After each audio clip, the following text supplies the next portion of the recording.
Hello everyone, welcome back to another episode of r slash malicious compliance. In today's episode, I can only sit in the dining room if I am eating food. Always let karma have her last word. And always follow the rules at a customs border. Before we get started, make sure to subscribe so you will never miss a video. So let's get started. I can only sit in the dining room if I am eating food. A long time ago, I mean something like 35 plus years, I was a wee little sh*t, 14 to 15, with a bit of a smart-ass attitude. I worked at the local pizza place and generally liked my job.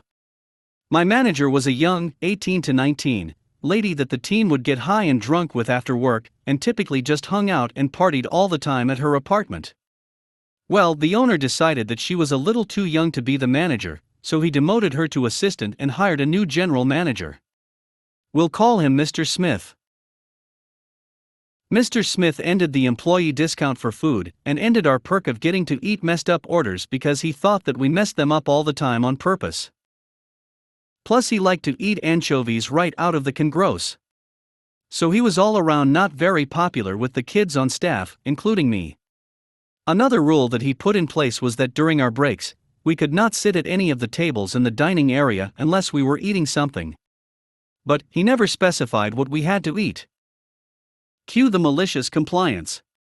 At this point in history, another pizza chain that was famous for avoiding the Noid opened up a test pizza delivery place called Pizza Dispatch. This was a test to see if people would still like the pizza under a different name. The pizzas were 100% the same, the ingredients even had the original chain's name on the boxes. So one night during a really busy shift, I was told to go on break in 15 minutes, so I went to the payphone. We weren't allowed to use the store phones for unofficial business, and called up Pizza Dispatch. They took my order, didn't believe that I wanted it delivered to a different pizza place, but after I explained the situation, they were game. The guy probably didn't believe me still, but they delivered. They even expedited it for me. So 15 minutes go by, I go on break and I sit in the closet that we had for a break area until I hear Mr. Smith ask, "What the f*** are you doing in here?" The delivery guy reached into his bag and said, "I have a delivery for Jamaican." I stepped out and said, "That's me," under the blistering stare of Mr. Smith. I paid for the pizza, gave a very healthy tip for the speed, then went and sat down at a dining room table, opened my box with my pizza as Mr. Smith came up and tried to make me eat somewhere else. I said, "You said that we could only sit in the dining room on our breaks if we were eating. You bring your lunch every day. Today, I brought mine." He got pretty mad, but I didn't push him far enough to get fired. But what did happen is that employees got our discount back, we were able to eat messed up orders, and Mr. Smith ended up teaching me a lot about work ethic, how to run a small business, complete inventory and compute the profit and loss statement each month. This was in the mid-80s, so we didn't have computers in the stores, we did it all on paper. I ended up working for him the entire time. He was a manager at our small restaurant and followed him to another chain later on.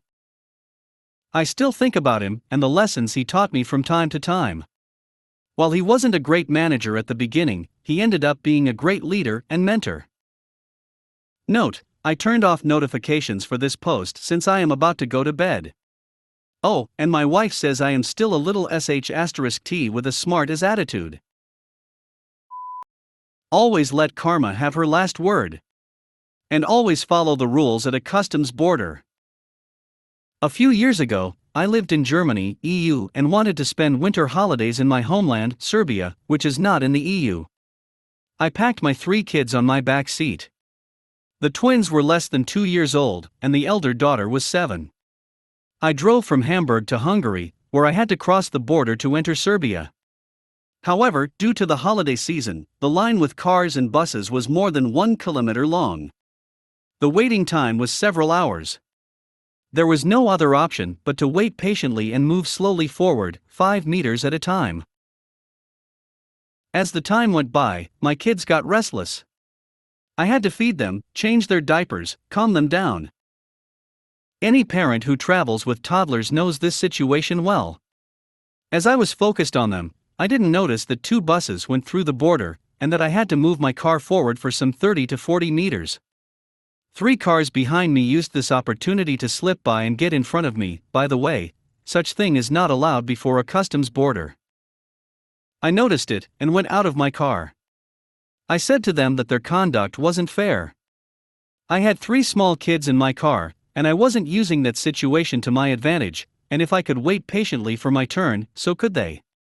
But they all ignored me. I didn't tell them that this conduct is illegal, as I thought that everyone knew this. There were several signs that warned the drivers not to drive around and passed a car in front of them.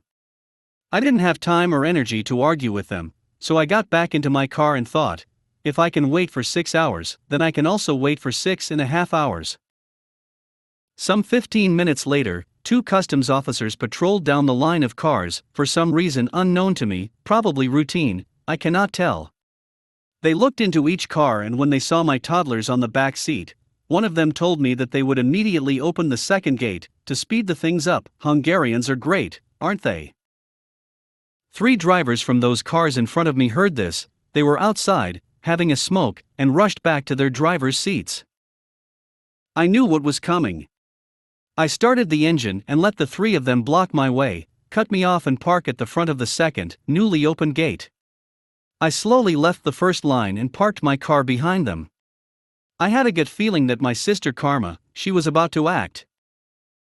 Those 2 customs officers saw what happened and let the 3 cars through the gate, but they also told them to park their cars at the lots inside the customs border.